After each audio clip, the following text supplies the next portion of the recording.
My name's Martin Boyle. I'm with Nominet, which is the .uk domain name registry. And I'm here as one of the nominees from the ccNSO community. There are 4 of us. The country codes, I think, have some really quite interesting features about them, in that we are in place to serve local communities, and our policies are derived through our own activities working with our local community. And with just a few exceptions, we're not contracted with ICANN in any way. And therefore the decision points that come up within the IANA when it moves away from routine and day-to-day changes start to become quite difficult and delicate political and national sovereignty in its sort of broader terms come into play in those discussions. So it does get into the ccTLD community having probably quite distinctly different policy decision-making masters to the other domain name parts of the sector. Certainly for many ccTLDs and certainly for many governments around the world, the sole stewardship of the IANA being the US government gives certain difficulties. But after the announcement, it also became clear that the framework in which we were working in was perhaps nice and stable. It was, and I've used this terminology before, dealing with a benign dictator.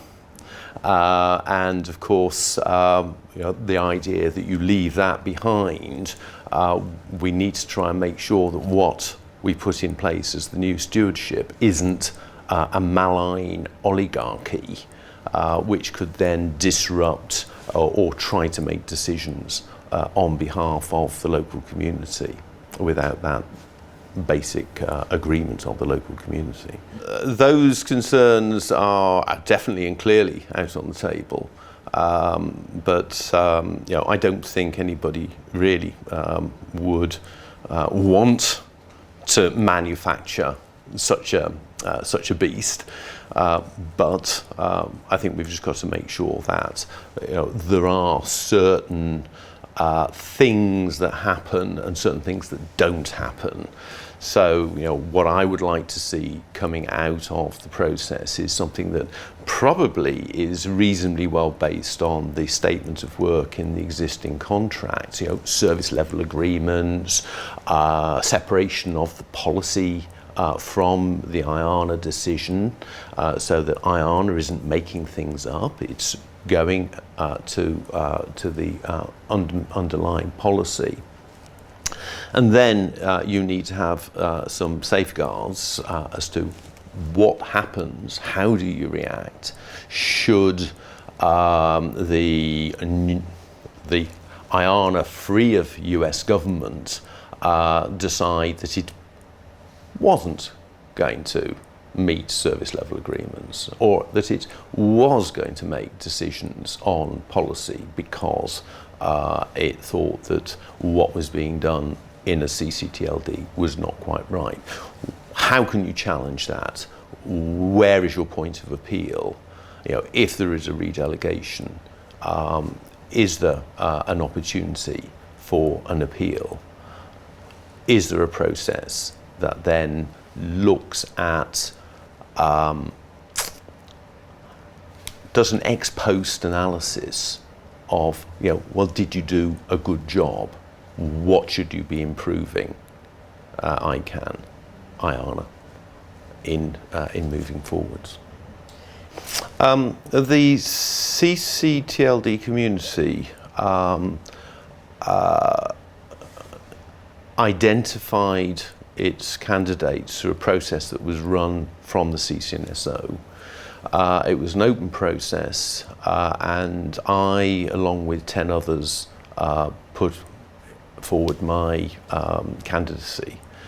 And I put it in because it seems to me that we have got quite a number of things that we have got to do. Within the ccNSO, we have got to decide what are the issues that are really important to us.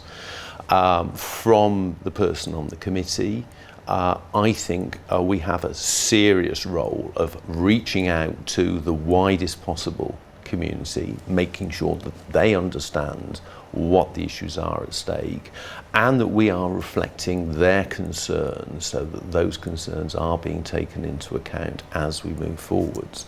So, you know, I think it promises to be a really exciting job, but it's actually also a very, very important job, because at the end of it, we want to make sure that the new accountability structure is fit for purpose for a community that is very diverse. You know, there are 150 ccTLDs members of the ccNSO. There are something like 200 plus ccTLDs in total, with probably 200 different ways of working, because they are answerable to their own community. So we need to understand and make sure that what is going to be put into place isn't then going to fall foul of certain issues within certain countries.